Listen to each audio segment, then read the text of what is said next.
bénédiction.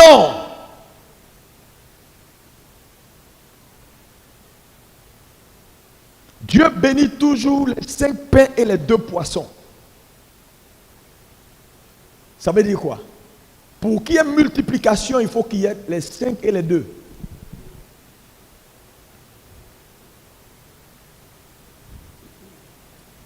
Est-ce que quelqu'un comprend? Lis-moi Malachie 3, versets 8 à 10.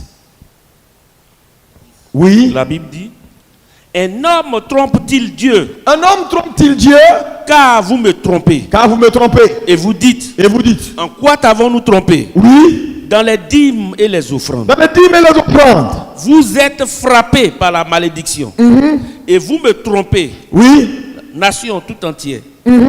Apportez à la maison du trésor toutes les dîmes, afin qu'il y ait de la nourriture dans ma maison. Oui. Mettez-moi de la sorte à l'épreuve, dit l'Éternel. Oui. Et vous verrez si je n'ouvre pas pour vous les écluses des cieux, si je ne répands pas sur vous la bénédiction en abondance. Si je n'ouvre pas pour vous les écluses des cieux, et si je ne répands pas sur vous quoi? La bénédiction. La bénédiction. La bénédiction. C'est la même chose. Ça veut dire quoi ici? La première chose, je l'ai expliqué et je reviens là-dessus. J'ai dit ce verset, quand vous l'interprétez, il faut bien l'interpréter. Ne dites jamais aux chrétiens: si tu n'apportes pas ta dîme, Dieu va te frapper. Ce n'est pas juste. Tu n'apportes pas ta dîme, Dieu va faire que tes affaires vont se mélanger. Ce n'est pas juste. Parce que quand il va apporter, si rien ne change, il va dire: mais voilà, mais j'ai apporté maintenant. Voilà. Donc, Dieu ne frappe pas parce que tu n'apportes pas. Tu es déjà frappé. Tu as déjà des problèmes. Il dit: vous êtes déjà dans l'épreuve. Vous êtes déjà frappé. Ce n'est pas maintenant qu'il va vous frapper. Vous êtes déjà frappé. Vous êtes déjà dans l'épreuve. La dîme, c'est une instruction pour vous sortir. C'est pourquoi il a dit: quand vous apportez la dîme, j'ouvre le ciel et j'envoie sur vous la bénédiction. Cette capacité. Donc, en d'autres termes, la dîme ne rend pas riche. Elle ouvre ton ciel et elle t'apporte la bénédiction. C'est-à-dire la capacité. Maintenant, quand tu es venu devant, tu dis: Père, je t'envoie ma dîme.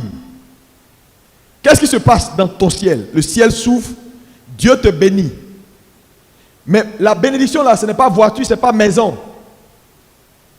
C'est une capacité. Ça veut dire, tu quittes devant là, quand tu t'en vas, tu as une idée qui vient dans ton esprit. Dieu ouvre un pan dans ton esprit. Dieu te connecte dans ton esprit à une grâce. Dieu change ton mode de réflexion et tu commences à voir les choses autrement. Maintenant, c'est à toi d'agir sur ces idées-là afin de créer des richesses.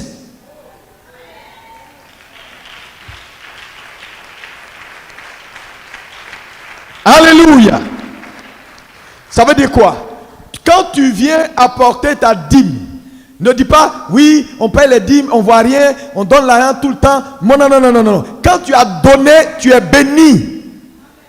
La bénédiction est une capacité, car c'est lui qui vous donnera de la force, de la capacité, de la bénédiction pour acquérir.